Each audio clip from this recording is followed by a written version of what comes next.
Mən bu mahnını uzaqlara olaraq və qardaşı təmiz ruhumla uzaqlarına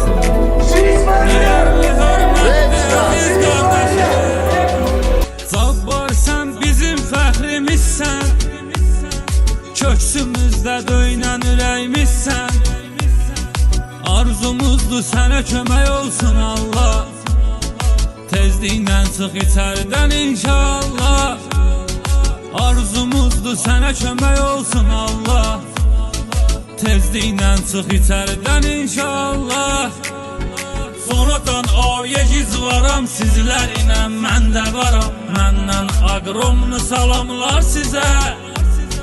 Bunu sizə yazdım iminnoy, sözü zalatoy, özü zalatoy. Dəyərli qiymətli bir haqdarsız.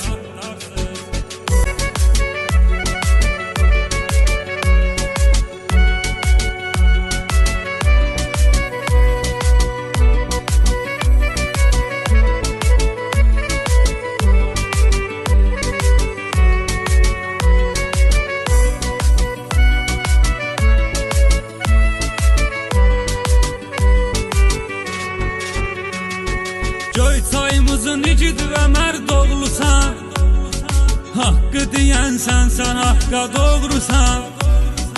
Həyatda görməyəsən sən ağrı acı, İnşallah başında biz görək tadı.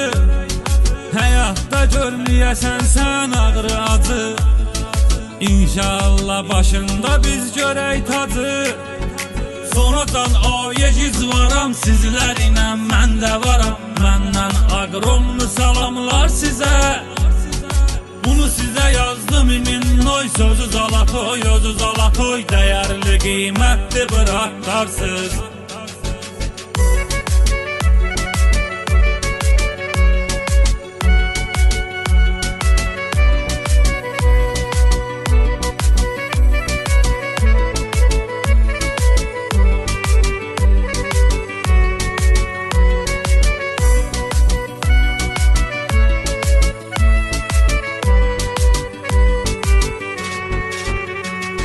Təmruzun arzusudur çıxasan içərdən, uzaq olasan həyatda qəm kədərdən. Hər sözündə doğrusan ay qardaşım, sən avarasan oğrusan ay qardaşım. Hər sözündə doğrusan ay qardaşım, sən avarasan oğrusan ay qardaşım. Sonradan ayegiz varam sizlərlə, mən də varam. Məndən aqromlu salamlar sizə.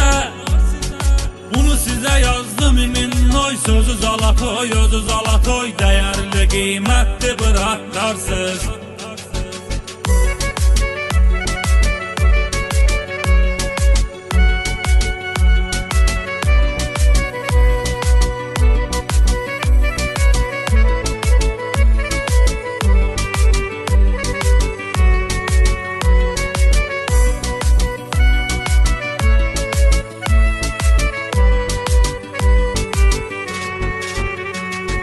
Sonradan ayegiz varam sizlərlə, mən də varam. Məndən aqromlu salamlar sizə. Bunu sizə yazdım iminnoy, sözü zalatoy, özü zalatoy. Dəyərli qiymətli bir haqdarsız.